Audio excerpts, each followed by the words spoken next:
Hello mga ka-others!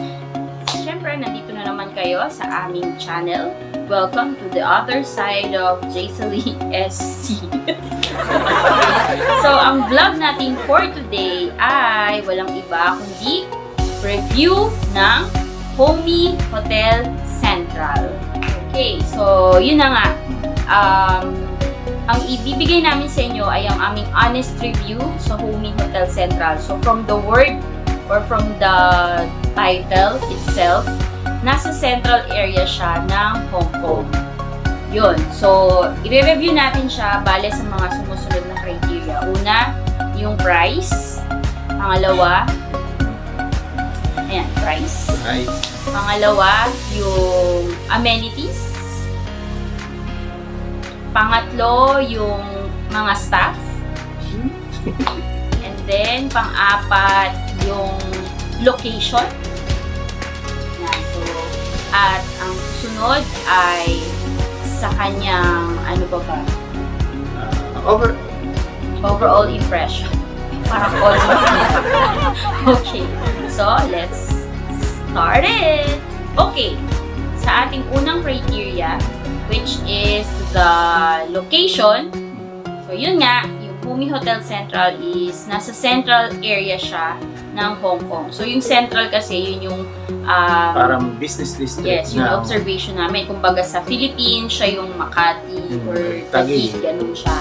Yun yung vibes, yung feels nung place. So, nandito yung mga matataas na buildings. Very accessible namin national road nila. Tapos, mostly nang makakasalubong yung mga tao dito, yung mga yuppies, o kaya mga working professionals, businesses na sila. Yan.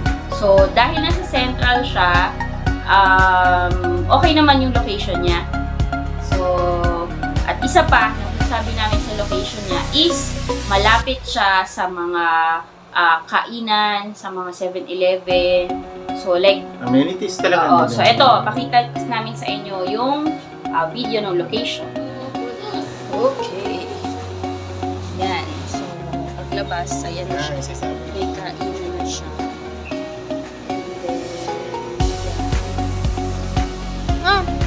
Tapos, here. O, diba? Meron na 7-Eleven! 7-Eleven. So, naglalakad tayo ngayon dito sa Central. Ito yung sinasabi ko sa inyo na yan. Time now is 9:30 in the morning. And yan.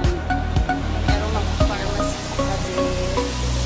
You know, meron na siyang bakery place sa tabi namin. Yan. Tapos, meron ditong tawag. So, ngayon, didiretso. Where's the box? Ikaw na mag-ano. Ikaw na. Okay. So, yan. Ito yung sinasabi sa inyo dito sa place. Sila daw mga shop. Ay, Gucci! Ay, meron Gucci.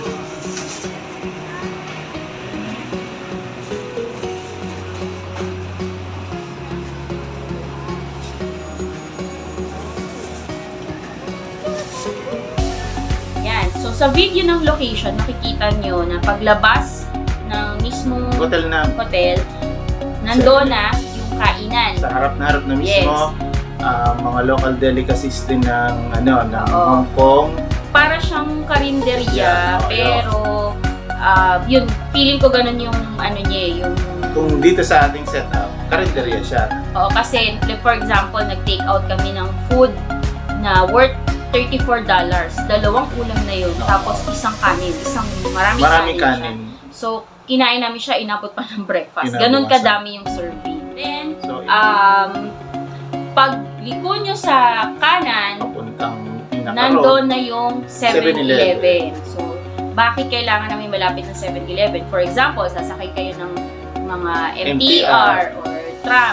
Kailangan may load yung octopus card nyo. So, Then, 7-Eleven, naglo-load sila. Then, pati yung octopus card nyo, may load din just in case na may gusto kayo bilhin, mother na food or yung bibili nyo sa local stores nila. So, very important na may malapit na 7-Eleven Napapag-load. sa area.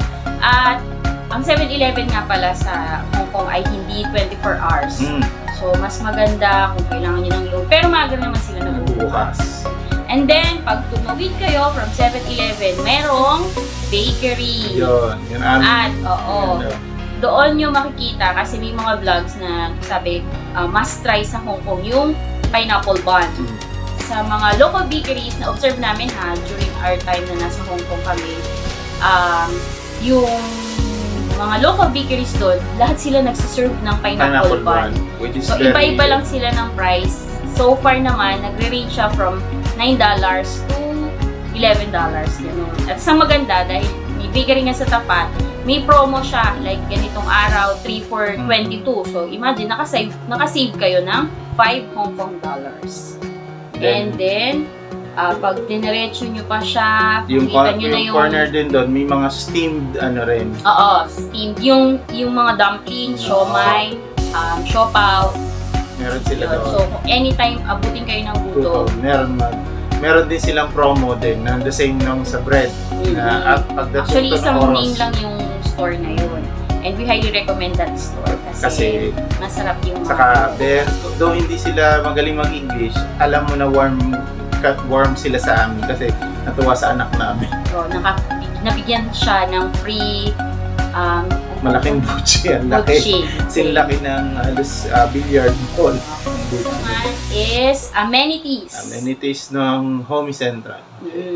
So, syempre, pag magbubook tayo ng hotel, titingnan natin ano ba yung mga amenities na kailangan natin at ano yung amenities na meron sila. So, kami, pinili namin mag-book sa Homey Hotel Central kasi aside sa mababa yung presyo, so, by the way, ito yung price na nakuha namin sa Agoda. Yan. So, aside sa mababa yung presyo, usually kasi magstay lang naman kami doon gabi, tutulog. So, hindi kami naghanap ng mga fancy hotel na may mga ganitong amenities like mga swimming pool or buffet breakfast, ganun.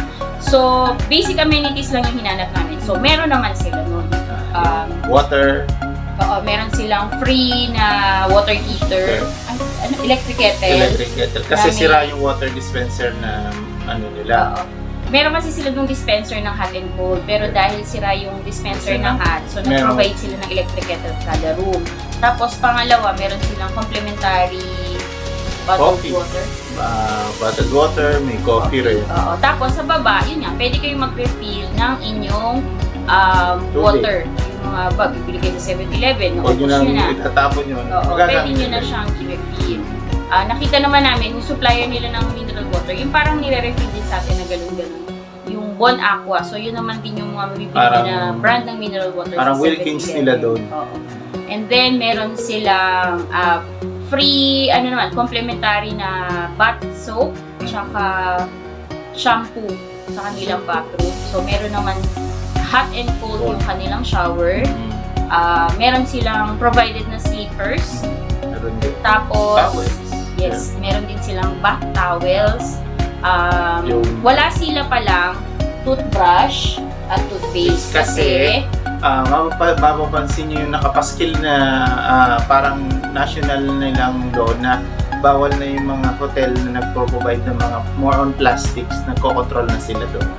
As of this yung nagpunta kami. May nakapost doon sa kanilang elevator. Walang plastic, walang toothbrush, parang pang-ahit, toothpaste, yun ang kinontrol nila. Which is good din naman. And isa pa, yun nga, pag kailangan nyo ng housekeeping services, yun, ipapalitan nyo lang yun nasa door na ipapakli nyo yung room or hindi. And then, sa case namin kasi, a family of 3 kami, so kaming mag-asawa, tapos yung anak namin na 9 years old, kasya naman kami dun sa room. So, by the way, ito yung video ng aming room. Okay, so this is the room, guys. Pagpasok nyo, to your left, nandyan yung CR. And pansin nyo, pagpasok nandun agad yung bed.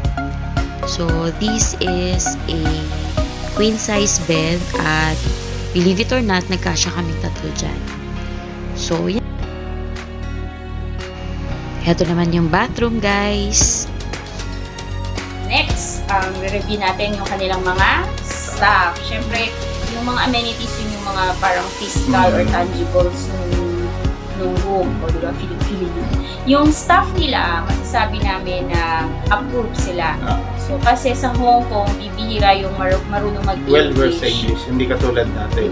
So, very thankful kami kasi yung staff nila, nakakaintindi sila ng English at partly nakakapagsalita din sila ng English, nakapag-express sila ng gusto nilang sabihin in English. Lalo na nung nagkaroon kami ng encounter sa deposit muna. Medyo na-explain naman nila ng mahalaga yon. Kasi, ang na-encounter namin, magdi-deposit ka muna ng 500 Hong Kong dollars. I don't know if na-miss ko lang siya sa Agoda na basahin, pero nagre-require kasi sila ng 500 Hong Kong dollars. Nung dumating kami, yung cash ko is kulang. So, kinailangan ko maglakad sa paligid ng Central. Tinuro naman niya kung saan may malapit na money changer at yun ang isang maganda sa location niya. Maraming money changer din sa paligid. Side note, huwag kayo masyado magpag-deposit sa credit card. Kasi it would take 1 month daw bago ma-reverse. Na-explain niya mabuti. Na pwede naman daw credit card. Kaya lang,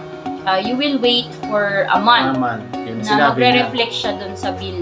Tapos, syempre, yung conversion or foreign exchange rate. Which is a good point sa staff. Kasi kung ang inflow lang ang concern nila, hindi na nila sasabihin sa akin. Kaya good point sa staff. And then, isa pa, yun, yung experience namin nung nag-check-in kami.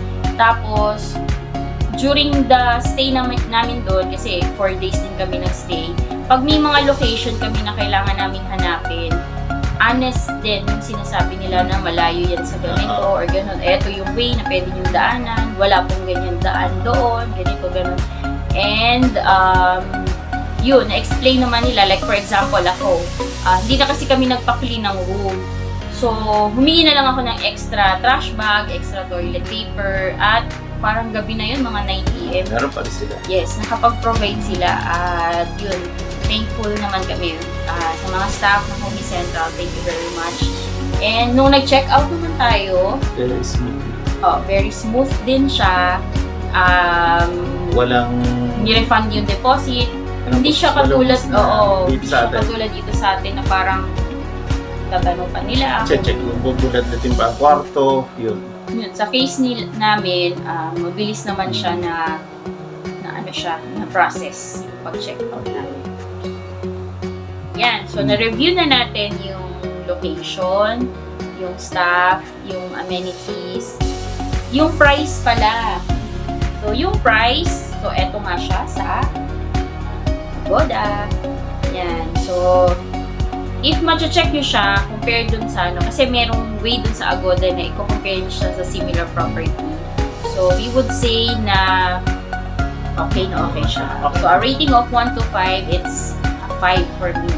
And, ang kagandahan pa ng price na yun, nako-contact na ni Mrs. din yung bago pa na pumunta. Kasi prior na dumating kami, ang estimate namin mapapaaga kami ng dating. So, tinanong ko through email kung pwede bang iwan muna namin yung gamit namin tapos habang mag-iikot-ikot muna kami. And then, mabilis yung reply nila at sabi nila, pwede iwan yung gamit kasi ang standard check-in ay 2 p.m. pa. Pero at least pwedeng iwan yung gamit. So, kung may ibang plans para hindi naman sayang yung stay, so maganda naman, meron silang parang way para ma-inform yung mga clients. We'll go back sa overall. So, overall impression. So, you, on a scale of 1 to 5, ano yung ibibigay mo overall impression kay Homey Hotel Central? Okay naman sa akin. More on, may improve pa. Hindi ko mabigyan ng 5 kasi I'll give room for improvement. Lalo na yung pinaka-interior din ng para mas maka-attract pa sila ng potential clients pa customers. Meron kasi kami nakikita na medyo touchy yung iba, yung kumbaga sa mga finishes. Pero overall, 4.5 okay na siya. Meron pa yung room for improvement. Yes. So, for me, siguro a 4. So, hindi natin bibigay nga yung 5 kasi 5 is perfect na siya eh. So, for me, it's a 4 kasi yung location niya, central siya. Actually, malapit siya sa station ng MTR, ng tram. Yung Pier, Victoria Harbor. Oo, Victoria Harbor. Meron din doong pier na pwede niyong sakyan. Yun nga lang, it will take you parang 10 to 20 minutes bago kayo makarating doon sa mga, like sa MTR station. Doon sa Side note, may mga Pinoy, marami yung matatanungan doon. sa pier, gano'n. Sa Mga kainan, very marami doon. Tsaka, nung unang dating namin doon kasi ay Sunday. So, yun yung day na yung mga day off ng mga kababayan natin OFW. Nandun sila lahat sa Tulay ng Central. So, ang kagandahan lang doon, maraming Pinoy. So, pag may gusto kang matanungan, nandun lang sila sa actually, may matatanungan doon, matatanungan ka. And then, malapit siya sa mga commercial establishments. And yung staff nag-English, then yung amenities, siguro depende yon sa parang need nyo eh. For us naman, na-meet naman niya yung need na kailangan namin.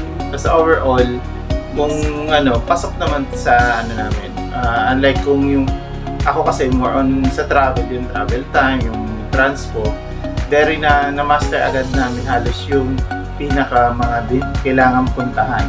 Kaya okay siya doon. Okay yes, talaga. Oo, malapit siya doon sa peak tram. Yun nga lang talagang guys, I will suggest na before kayo pumunta ng Hong Kong, na plano nyo kung saan kayo magpupunta, tapos kailangan na practice yung mga paa, mga binte at mga hita nyo kasi talagang kung dito yung location nyo sa Home Hotel Central or I believe kahit saan yung location, maglalakad at maglalakad. Puhunan nyo ang maglakad. Yes. So, yun lang mga ka-others at sana natulungan namin kayo sa pag-decide kung saan magandang mag-stay sa Hong Kong. Halimbawa, strongly recommend talaga ako kung sa budgeting wise. Oo, like kami, 4 days, 3 nights yung stay namin. So, yun, pack na siya sa budget na yun. So, budget-wise, experience-wise, we'll give Homey Hotel Central a rating of 4. 4.5 talaga. So, 4.25 average, ganun. So, yun lang. Thank you for watching mga ka-others. Bye!